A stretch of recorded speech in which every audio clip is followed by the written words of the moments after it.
नमस्कार दोस्तों, मैं हूं मानस समर्थ। और जैसा कि आप जानते हैं कि हमारे देश में कई लोग ऐसे हैं जो आपकी लड़ाई लड़ रहे हैं, लेकिन आप लोगों को इसके बारे में पता भी नहीं है।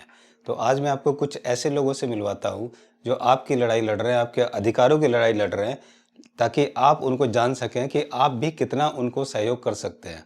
तो जैसे कि आप जानते हैं कि वैक्सीनेशन हमारे यहाँ कंपलसरी नहीं है, लेकिन उसके बावजूद भी फोर्सफुली वैक्सीनेशन किया जा रहा है। और उसके बाद ये पूछा जाता है, क्या ये वैक्सीन जो फोर्सफुली किया जा रहा है, क्या इस वैक्सीन का कंपनसेशन मिल सकता है? अगर उससे कुछ रिएक्शन होता है तो क्या कंपनसेशन मिलेगा? उसके ऊपर भी फ़िलहाल कोई जवाब नहीं है।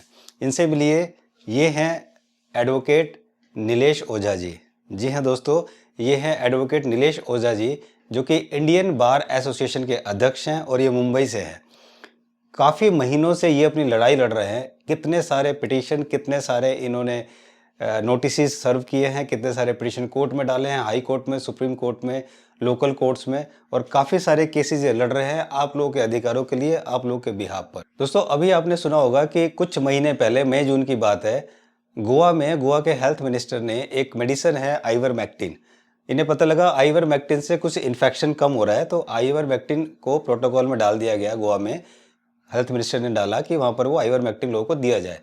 जैसी ये खबर, ये जो हमारे डॉक्टर सौम्या स्वामीनाथन है, जो कि चीफ साइंटिस्ट है WHO की, जैसी ये खबर इनको लगी कि आइवरमेक्टिन को वहाँ पर प्रोटोकॉल में डाला गया है, गोवा में किया गया है, इन्होंने एक ट्वीट किया और ट्वीट में बोला कि आइवरमेक्टिन सही दवाई नहीं है, उसको हटा देना चाहिए।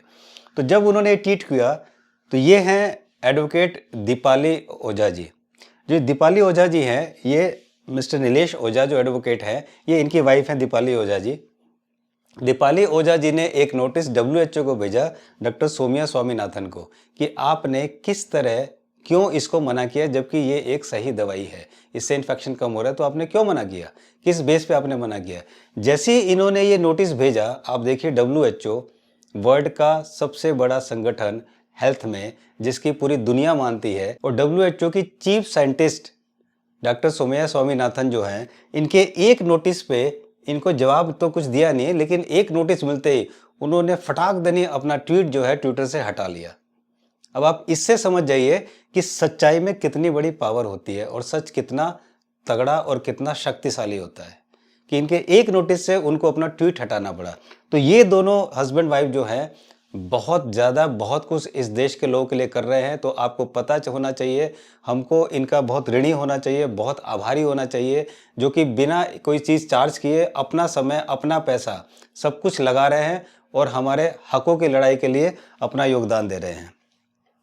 इनको भी आप जानते होंगे, ये हैं मिस्टर वुहान टेंगरा, जो कि अवेकन इंडिया मूवमेंट से हैं। मिस्टर वुहान टेंगरा जो कि CA कर रहे थे, लेकिन इन्होंने अपनी पढ़ाई बीच में ड्रॉप की, ताकि इस देश में जो कुछ चल रहा है उसको ठीक किया जा सके।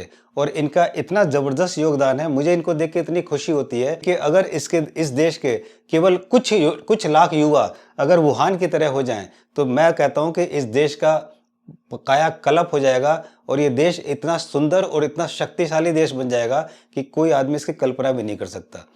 मिस्टर वुहान जो हैं, इनकी जो टीम है, ये पूरी टीम काफ़ी आंदोलन करती है, बहुत से प्रोटेस्ट करते हैं, ऑल ओवर इंडिया में ये लोग करते हैं। तो मेरी आप लोगों से रिक्वेस्ट है कि आप किसी भी कैटेगरी के हों, आप किसान हो, आप गरीब हो, आप अमीर हो, आप पढ़े लिखे हो, आप अनपढ़ हो, किसी भी कैटेगरी के हों, लेकिन ये लड़ाई सबके लिए है और ये लड़ाई सबके बिहाफ पर ही लड़ी जा रही है। तो मेरी आप लोगों से रिक्वेस्ट है कि आप ऐसे लोगों से जुड़िए और इस लड़ाई में उनका सहयोग कीजिए, और इस आंदोलन में अपना पार्टिसिपेशन करना बहुत ज़रूरी है। दोस्तों, जैसा कि आप जानते हैं कि आप ये मत सोचिए, मैं हमेशा अपने उसमें कहता हूं कि आप लोग पॉलिटिक्स में हिस्सा लीजिए, लेकिन आप लोगों के कई लोग बहुत उल्टे सीधे कमेंट्स आते हैं कि भैया तुम हेल्थ की बात करो, पॉलिटिक्स की बात मत करो। लेकिन मैं आप सबको समझाना चाहता हूं कि हर चीज़ इस पॉलिटिक्स से जुड़ी हुई है।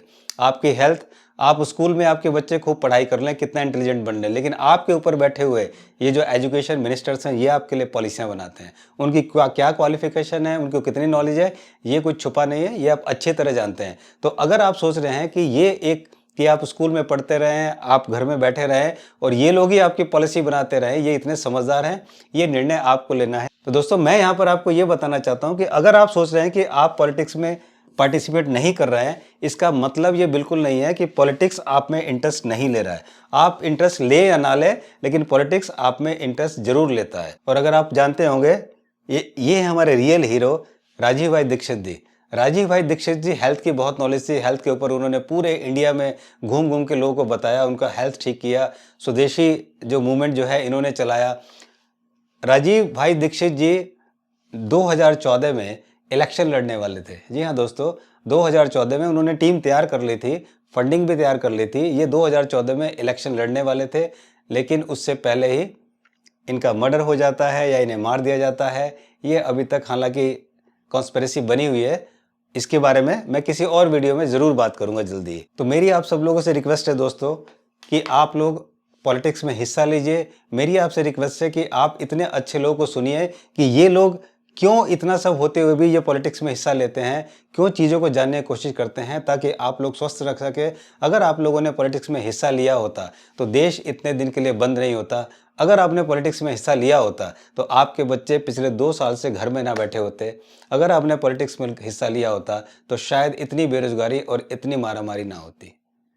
अगर आपको बुरी लगे, अच्छी लगे, जैसे भी लगे, कमेंट्स बॉक्स में ज़रूर लिखिए। मुझे ऐसा लगता है कि आपका लिखना बहुत ज़रूरी है, क्योंकि अगर आप आंदोलन नहीं कर सकते तो आप बोलना शुरू कीजिए। आप बोल नहीं सकते तो कम से कम लिखना शुरू कीजिए।